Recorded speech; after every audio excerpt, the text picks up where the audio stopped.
Blaze. Yeah. Yeah. Check me out now. Yo, check me out now. Let me hear you say yeah. Put your hands in the air, everybody. Come on. Do I gotta go ape or go nutty? I leave your eye like a 9-9 Benz buggy. Puffy, pricky, get real ugly. Trust me. Keep the phone if you feel. Hello, my name is Hello. Professor Silvester Henderson, and each of you know that I am the owner of Professor for Life Incorporated, and I have an opportunity to interview professional and academics and artists from all across the country. And I'm so honored this evening to be able to introduce and interview Mr. Blema Etrey. He is from London, England. Welcome, Mr. Etrey. Hi, yeah, nice to meet you. Thanks for inviting me onto your show. I'm kind of looking forward to having a kind of chat with you about my life, what I've been doing, and the book I've written. So yeah, I really appreciate you inviting me. So yeah, so kind of looking forward to speaking with you. Okay, Mr. Blema Etrey, could you introduce yourself to our digital media academic world? Tell us, where did you grow up and all those wonderful things? Yeah, basically I'm from London, UK. I grew up in the UK. I'm actually a dancer and circus performer now. I started dancing kind of as a hobby when I was younger, and then when I got much older, I got into dancing for George Michael, who's he's like one of the world famous kind of musician. So dancing for him, and then kind of doing some adverts on television, featured in a number of adverts on television. And then I was in 2 kind of world breakdance championships, I think around early 2000. And I kind of did kind of very well in those. But yeah, I've been kind of dancing for a long time, and that's kind of been my profession. But during the kind of lockdown, and in that kind of time, that kind of lockdown period, it gave me time to kind of look back on my life. And I've had kind of quite a hard life. So that kind of lockdown period, it gave me time to process the past. And I kind of decided to write a book to uplift people, because a lot of people seem to be having a lot of challenges at that time in 2020. So yeah, so I wrote the book and then published it in 2023. Yeah, and then since then I've carried on kind of performing as a dancer, and then teaching martial arts stretching for health, which I kind of learned over years, because I broke my back about 20 years ago, so I had to retrain my whole body to kind of walk again. So, wow. But yeah, the book I actually wrote, it's actually really about coming back. I mean, it's going through a lot of hard life experiences, being brought up in a cult and going through kind of cult child abuse, coming out of that, but then having to recover from paralysis and many kind of traumatic experiences from the past. But that whole journey has been a kind of journey back to realizing that in order to kind of have any kind of mental and spiritual clarity, that we need to kind of venerate our ancestors and the people who kind of been our elders, who kind of helped us in life. So my book is like the journey, the kind of hard life journey to that kind of ending and kind of conclusion. Because in doing that, in kind of venerating my, to be honest, just at the beginning, before you even get to ancestors, just my kind of dead kind of relatives, and kind of giving them reverence and kind of respect, it's kind of helped to uplift me and keep me kind of mentally together and spiritually together. So the whole book going through that cult abuse journey and coming out of that and recovering. In order to fully kind of recover, I had to kind of connect with my ancestors and dead relatives and give them respect. And then that's actually allowed me to kind of heal properly. So yeah, the book is kind of a journey through that. And yeah, that's a little bit about me and what I've been up to. Now, I'm going to get more to the book, but I have just a couple of questions I want to ask you, such as your journey in dancing has been incredibly diverse, from breakdancing to acrobatics and even contortion. What inspired you to explore such a wide range of movement styles, and how have they shaped your artistic identity? Yeah, I mean, to be honest, I've always been very interested in a lot of different styles of dance. But when I was younger, my body wasn't really so flexible. When I was, because I started dancing very late in life. I didn't really start dancing professionally till kind of my mid-20s. And at that time, usually someone who's getting into the professional dance world, a lot of the time, people who train in ballet or dancing, which requires a lot of flexibility, or even kind of circus performing, they'll start at, say, 5 years old and then be trained throughout their life. So their flexibility is not something which they have to push to open so much, because from a child, children are a lot more flexible and their body's a lot more pliable. So training them from that age, it's kind of possible. For me, particularly in the field of kind of circus performing and contortion, I didn't get into that until I had broken my back. And then in recovering from that, I became fanatical about being flexible. I met a master from Japan who had like a lot of secret techniques to do with opening the body.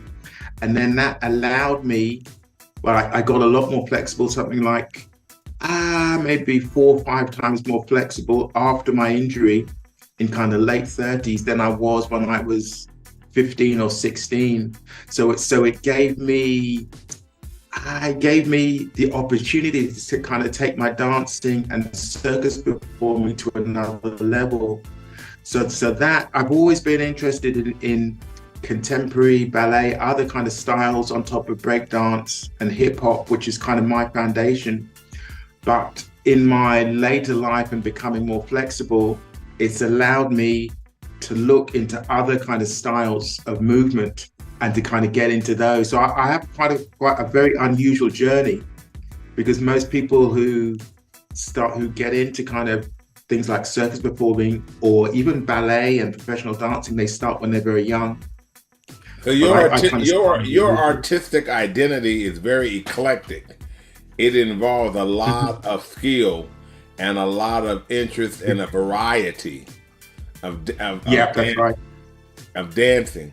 You know what? What your blend, your work blends dance with elements of martial arts and stretching techniques. How do these disciplines influence your choreography and movement? Yeah, in terms of influence, I've always been inspired by the kind of martial arts movements. Those movements, watching artists like Bruce Lee, Jackie Chan, Jet Li, I've always been inspired by their athleticism and their flexibility, and then the ideas around discipline, and then even, to be honest, to do with kind of spirituality. And that kind of focus, and it's always had an influence in a lot of my dance movements. So when I actually started dancing, probably in my early kind of 20s, I actually started before then as a hobby, but in my kind of 20s, I was a lot more interested in kind of martial arts from my teenage years to my 20s. And so I would incorporate a lot of kind of martial arts movements and acrobatic movements into my kind of hip hop dancing. So that influence has always been there, because I've always kind of loved martial arts. But the flexibility from martial arts, that's actually allowed me to kind of keep dancing today and keep performing and taking my kind of performing to another level, and performing for kind of circus companies. Wow. So yeah, so there's been a lot of influence from martial arts, and a lot of it is pretty positive, and it's kind of influenced me to keep going, because in a lot of kind of martial arts films, you'll see these kind of old masters who are 80 or 90 with kind of gray hair, and they're doing all these kind of crazy movements, flipping around. So in my head, I've always had that kind of imagining. And to be honest, because I've had that kind of visualization in my head from childhood, I think it's actually influenced me into my kind of later life. And even though I've had a lot of hard life experiences, because I've had that image in my head of being this kind of master, I've kind of ended up kind of becoming, in a way, or my life is veered towards that, and to making that kind of blossom. So it's been a very, very interesting journey up to now. And yeah, that's a little bit about my influences from the martial arts, and how that's kind of kept me going in a positive way today, still performing. Now, regarding your performances, what has been your most memorable performance or project in your career, and why? Most memorable? Wow, that is very, I mean, I've done a lot of kind of professional performances on stage, and then music videos I've done. A lot of my kind of memorable moments, to be honest, they're usually have been not necessarily either on television or the theater or kind of music videos I've done. Some of them, my most memorable times have been sometimes maybe performing in a school with like children who are kind of at risk of kind of getting back into violence. Sometimes performing in front of them has been very uplifting for me. So those have been kind of sometimes some of my most memorable times. Although, you know, I've had other kind of periods where I've been performing for George Michael in the MTV Music Awards. That was 1996, and a lot of people would have seen that on television around the world. And that was kind of a lot of fun. That particular artist, there was something about him. He was a really humble person. So he kind of treated every artist like they were the star. So I remember doing a music video for him, Spinning the Wheel, and he treated everyone so well. It really made that occasion and that event kind of stick in my mind up to now. So that I suppose is probably one of the most memorable times. And it's looking back, it's like sometimes the things that you think will be more memorable, as you age, you realize are not. Sometimes the things which are more memorable are the people you work with, and their kindness and their kind of compassion for other people. And then because of that, it kind of solidifies that memory inside yourself, the feelings. Wow. So, yeah. Now, you know what? You've trained in various dance and fitness disciplines, including, I think I'm saying this, Mugondo Advanced Martial Arts Stretching System. Yeah. How has that training impacted your approach to dance and performance? Yeah, how is that? To be honest, it's influenced it a great deal. When I started off kind of dancing, I didn't really know anything about warming up and kind of self-care for the body, taking care of the body, warming up, cooling down, and proper kind of stretching and mobility work to prevent injury. So the understanding and the actual training in that, in the kind of health side of martial arts through Magento, it's influenced me a lot in that now a lot of my training is actually spent more doing stretching and mobility work than actually dancing.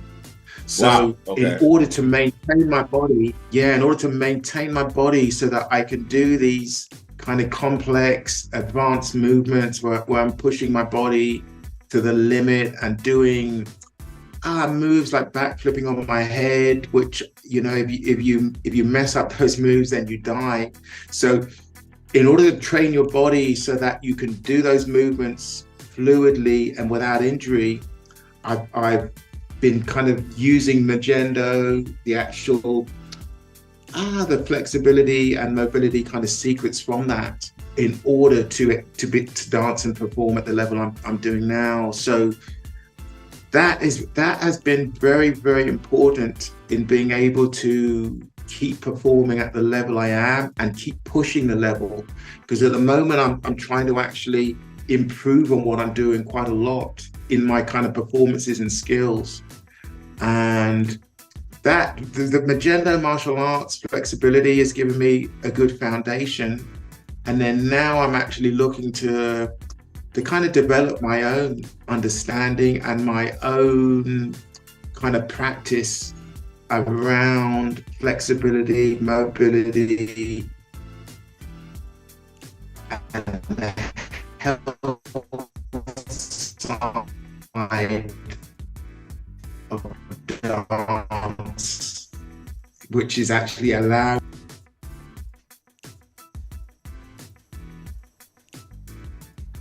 it's influenced me a great deal. I think the actual person who taught me that, maybe perhaps he didn't realize how much it would influence me and how far I would push things. He actually thought that I think I would have stopped by now. I think he didn't have this vision of me kind of dancing into my 50s and doing all these kind of crazy moves. So yeah, it's had a big influence on me, but I've always kind of loved martial arts from a child. So I was always really going to do that. Other people, sometimes they can't see where you're coming from and your love for what they may be teaching you. But for me, I've always kind of had that kind of deep love for martial art movements. So I was always going to try and develop things and keep kind of pushing the limits of what's possible. And then now I'm actually teaching martial arts flexibility to adults, and in order to help them with their health, because aside from dancing, just your kind of health and daily life, we actually need to be flexible and mobile so that we have a good quality of life into our old age. So I've been actually teaching people outside of dancing just to kind of help them with their life, their health, and kind of daily moving around and so on. Wow. So yeah, I need to bring you to America so that you can help me. Oh yeah, I'd love to do that. I'd love to help as many people as I can. I've actually been teaching some quality people from America online. So wow. Yeah, I need to do well, that. You know what? Dance is often a form of storytelling. What stories or emotions do you aim to convey through your performances? Yeah, that's a very interesting question. I recently, to be honest, I think about a year or two ago, I did a show which was about a lot of my actual life and actually what I've written in my book. So that was, and then a lot of some of the poetry that was actually in that show with the dancing and movement, I kind of wrote myself, and it was about going through cult abuse, my mother's murder, and then recovering from those kind of traumatic experiences and dancing again. So it went through a range of emotions, from sadness, grief, and then being uplifted, and then finding like a spiritual and a mental kind of foundation and healing, and coming out of that and kind of dancing at a high level again. So and you know, expressing joy and then happiness and being kind of grounded as a human being. So, and then gratitude, of course, in kind of finding that grounding. So that kind of last show I did, it was for I think it was for a charity who kind of commissioned me to do a show about those kind of events in my life, because the charity I think they're championing the kind of debt crisis between the West and African countries. So they kind of used my show in order to kind of champion that. But yeah, I in that show I went through a number of different kind of emotions, and it was very emotional for me to write and perform. Wow. So yeah, so now as an artist, I mean, being an artist at this age is quite an incredible something I'm really grateful for, because I'm able to express parts of my life, which, to be honest, without being able to dance, I wouldn't be able to do that.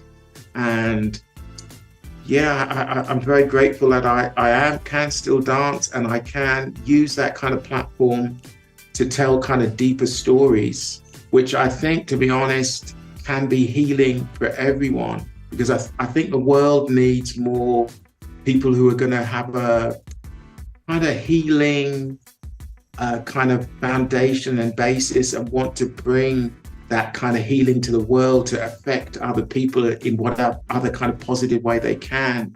So dancing at this age, it's giving me the platform to do that, and that, I think, is something I'm really grateful for. What advice did you give to aspiring dancers who want to explore multiple movement styles like you have? Yeah, what advice I give? One huge kind of advice is to basically look after your health, and because without your health and without good health and a good body, eventually you're going to collapse as a dancer, and then what you can express through your body is going to go down with your health. So you need to keep your health at a kind of peak level. And what will really help with that, obviously things like nutrition, but then what also will help with that is trying to move in a kind of natural way, because any movement which is not natural for the body will kind of break down faster. And that is what I've kind of found out as I've aged. So certain movements which I used to do in my 20s, certain very robotic movements in body popping, which are very stiff, kind of hitting and doing isolation and hitting. It kind of it closes down the flexibility in the body. So I would say any movement which is not natural and which is affecting your health in a negative way, you're going to have to try to look to, if not stop, then change to do in a way which you're going to feel healthy. Because if you want to continue your career as long as possible and into your kind of older years, then you need to be looking after your health. So any kind of technique which is making the body close down, you're going to have to try and change as you age. And if you don't do that, you're going to probably run the risk of arthritis and joint health problems with walking as you get older. So a lot of dancers, a lot of kind of ballet dancers have these type of issues, and just kind of dancers in general. So looking after your health, that's really important. The industry can be very toxic and can kind of push you to ill health. So trying to balance that is going to be hard, just because of the way in which our society is around dance, and the entertainment world kind of pushes the artist so much. But I would say you need to do that to balance your health in order to kind of continue your career. So that's really important. On top of that, I would say things like meditation, grounding yourself in nature. These things, they really help to balance your mind and body kind of together. That's kind of where I'd start if I was going to advise dancers at the moment. How do you see the future of dancing evolving, and what role do you hope to play in shaping it? Wow, that's an incredible question. The future of dance. Yeah, that is an incredible question. How do I see it evolving? In many ways, I think dance, as the times change and the people change, some elements of dance aren't kind of forgotten. What I think is expressed through the dance, though, in terms of kind of current events and current kind of experience in the world, I think if people kind of look to express more of that, then dance can kind of evolve in a healthy way for society and kind of help many people. At the moment, how do I see it evolving? I think we're at a very strange time in the world, and people at the moment, I feel, they're not kind of speaking out enough about kind of world events or even just events, things that are happening around them. But I think slowly that's changing, and more people may be trying to express what's happening in the world through their art. But yeah, it's not such an easy one to predict. I mean, for myself, what I would say is I'm trying to kind of break the mold. I'm always trying to think outside the box and not be in a box of you can't do this, you can't do that. So I'm always kind of trying to do new things where maybe I'll mix a ballet or contemporary movement with breakdance, or I'll try and mix something like Irish dancing with b-boying, with breakdance. So I'll mix. Okay. At the moment they're calling. I know there's a Jamaican man I think he has like a presence on social media, and he's calling Irish dancing, I think he's calling it whimsical skedaddling. So some elements of that I'm interested in mixing with body popping, hip hop, breakdance, and acrobatics. And I was actually speaking to an Irish lady who kind of follows me on social media.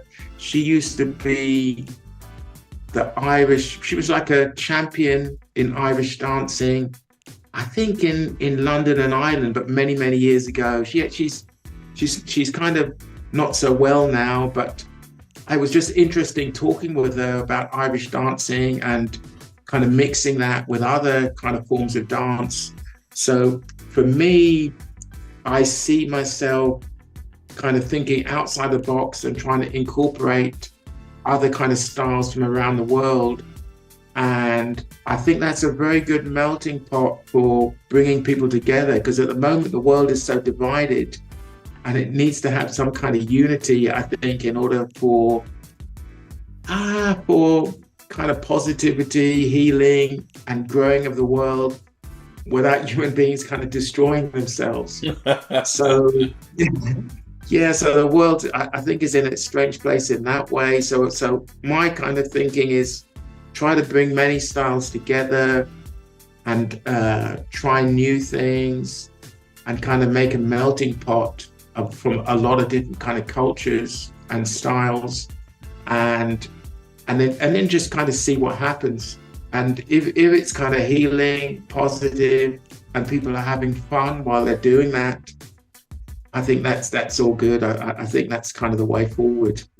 Wow. But in terms of way I see things going, it's very difficult to kind of see on a world stage what's going to happen. But I think if if people kind of follow their heart and kind of speak out more and try new things, then I think it can only kind of go in a positive direction. But I think if people are held with inside some kind of boxes of kind of not wanting to go out and try new things, then it won't go in such a positive kind of direction. But I think that the years ahead, people need to kind of think outside of the box and kind of try new things. And on some levels, some people are doing that. But I think in the next kind of 5 years in particular, we're gonna see like some bigger changes. And I think the reason I say that is because with all the turmoil that's in the world, I kind of think that kind of art, but as an artist, in making you want to express yourself, perhaps that's going to push something new to the surface.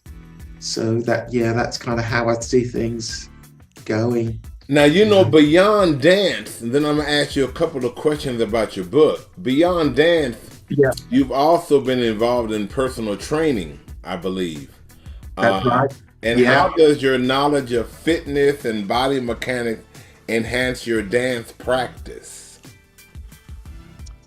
Yeah, to be honest, it's been a huge kind of effect on my dancing. When I was younger, I didn't really understand the human body so much, and so a lot of my training was kind of very out of balance. So I would not necessarily balance my flexibility and mobility, my flexibility with my strength. So my actual strength was very high, but my flexibility was quite low. So my knowledge of personal training now, the way in which I kind of train people, is I try to balance those two. And then as we're aging, the actual flexibility is actually going down at something like 1% a year. So if you don't balance the kind of strength training with that kind of flexibility training, then it will actually lead to illness. So my knowledge of personal training now, the way in which I use that is I train people, but with kind of a balance. So the flexibility and then with the strength is kind of very balanced. A lot of the time I'll ask people or I'll teach people to do strength moves, but then combined with flexibility at the same time, so that their bodies are more open and the strength is kind of stretched out through the full range of motion in your joints. So that kind of knowledge has come after my body being destroyed, and then having to rebuild my body from breaking my back, and then having to rebuild and to kind of learn to walk again, and then to open up my body's kind of flexibility and mobility and strength at the same time. I've had to train in a very different way to other personal trainers. So other personal trainers, most of the time they'll concentrate on strength a lot, fitness a lot, but combining the flexibility and mobility, they'll most of the time have little or no knowledge of, or very, very, very small amount of knowledge of. So my knowledge of personal training now is at a very different level to what it was 20, 30 years ago. And then so how I train people is also very different, and it's a lot more balanced. A lot more balanced. Since you use dance to tell a story, or tell stories, can you tell us a little more about your book? Do you have your book right next to you? You can kind of share with your. Yeah, I do. Yeah, this is my book. My book's called Dancing Beyond Mind Control. Okay. I'm doing like some box splits on the front, and so my book, to be honest, how can I say it's a life journey. It's like a spiritual and motivational journey, and it is my journey through life, but also kind of my journey through dance. I kind of chart that, And dancing has been a real kind of strong kind of anchor for me in keeping me alive through all the kind of hard life situations I've had. It's always kind of kept me mentally and kind of spiritually together, has helped to do that a lot. But the book is actually going through cult abuse and the journey out of that. So through that kind of cult abuse, my mother was murdered, and then I went through kind of homelessness, paralysis, and then the journey to recovering from those things, and then dancing on television again, coming kind of completely out of that. But yeah, that has been a very long journey. And the actual cult that I was born into, it was like a kind of Sufi sect. And Sufism is like it's kind of like a mystical branch of Islam. And I was kind of born into that from 4 years old. And what we weren't told, because my mother was kind of cleverly manipulated in that cult, and what we weren't told was that many forms of like African dance are kind of viewed as evil. And it wasn't really until getting out of that cult and then me kind of researching about them, that I kind of found out that knowledge, and then why my family would have been demonized so much, and kind of the issues that they have around, I suppose, around African people and African culture. Because in African culture, dance is like a very spiritual thing. It's not just like a sexual kind of thing. It's like something which kind of grounds us spiritually and with nature.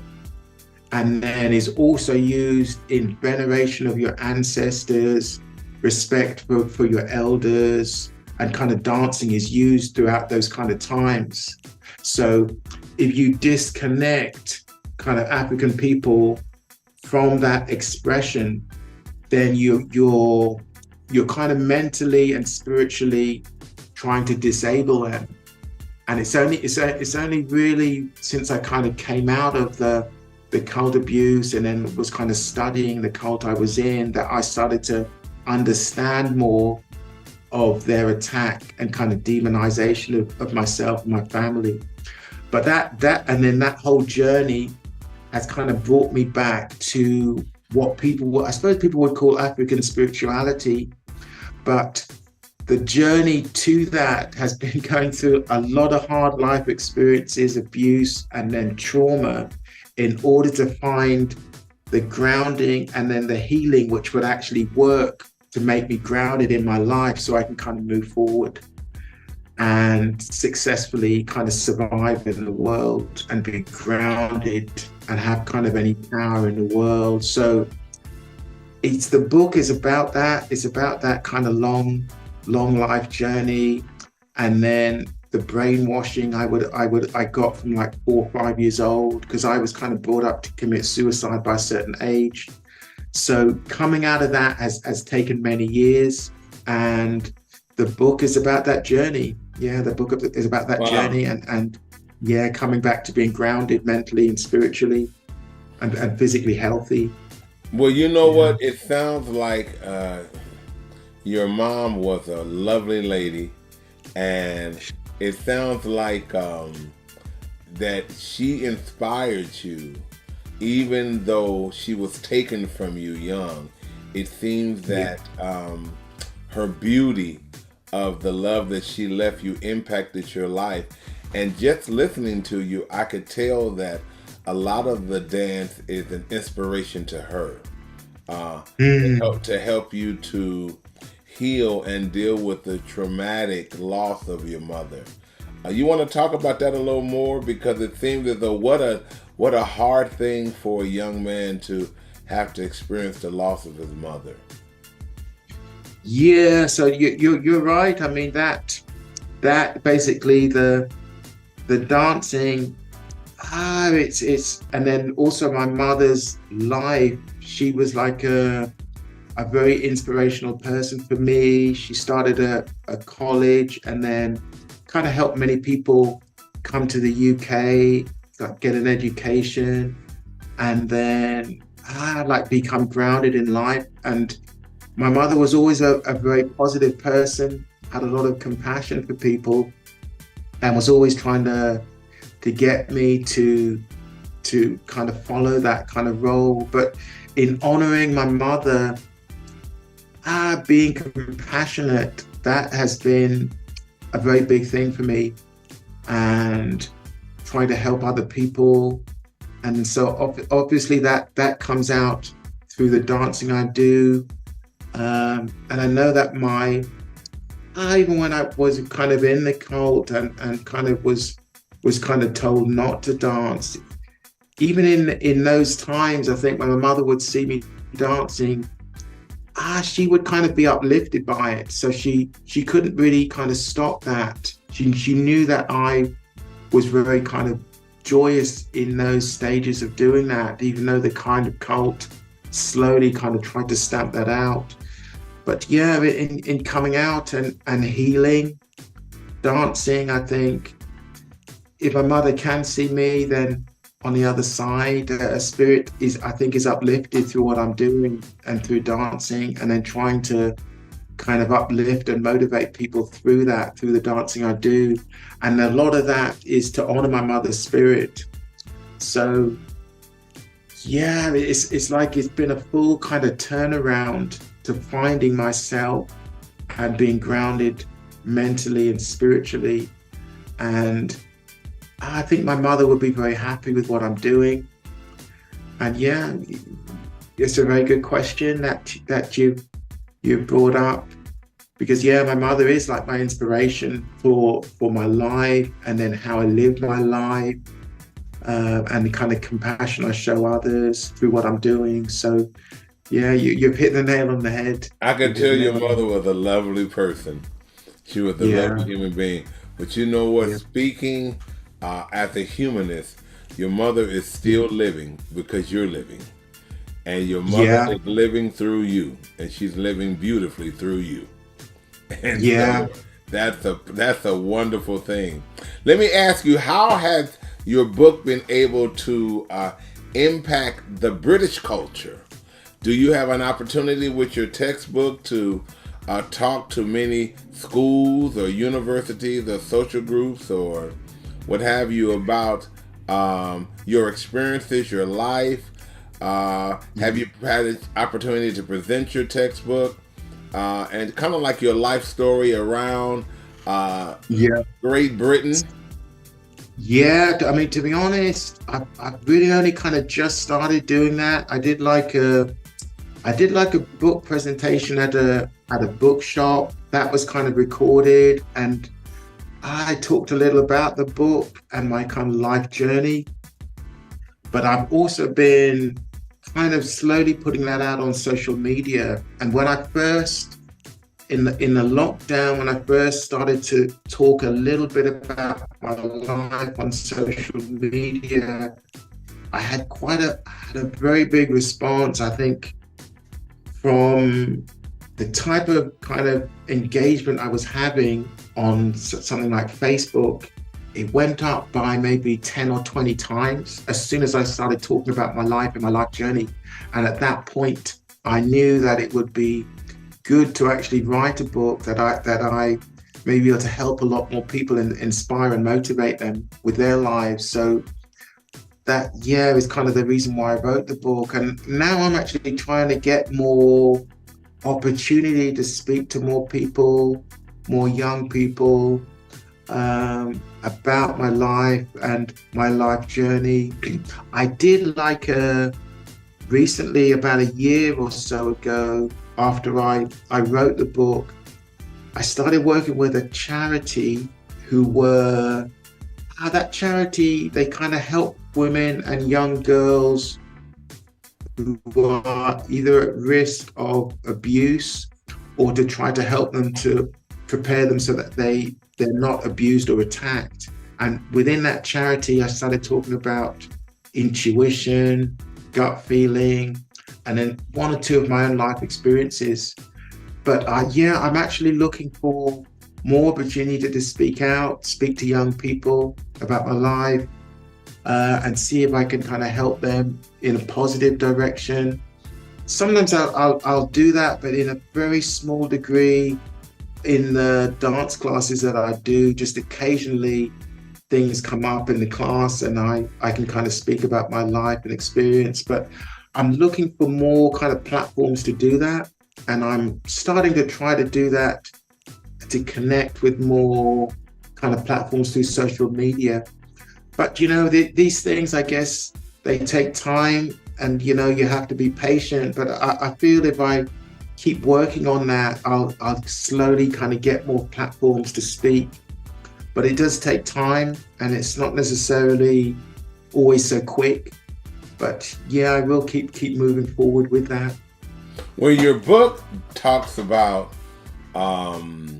religion, Yeah. spirituality. Yeah. It talks about the joy and pain of religion and spirituality. It talks about psychology. Yeah. It talks about sociology. Yeah. It describes all of these different areas of one's life. And it also talks about humility. And it also talks about the joy of humanity and positive thinking and motivationally moving forward in one's life. So I'm going to remain positive for you. And as a person from America, I'm going to do all that I can to help you to continue to publish your journey. I'm so grateful for my dear friend, Dr. Chiku Kwanzo Kusimaswa, for introducing me to you. You are not only an amazing creative professional, but you're an amazing brother and human being. It is very rare to see a person who's had as many challenges that you've expressed openly in this podcast, to use your challenges and to take all of them and to find a way to culminate all those challenges through a avenue of positivity. So dance to you, and from what I'm viewing, is a positive way of looking forward, and it's a form of spiritualism for you. It's the point. It's the point of. It's like your purpose, your life, your looking forward. So I think that your story is a compelling story, and I want to ask you before my last question: would you like to share any final thoughts and ideas with our media world? Right. Okay. When you say share thoughts and ideas, are there any particular ideas you're kind of thinking of? No, it's all based on you.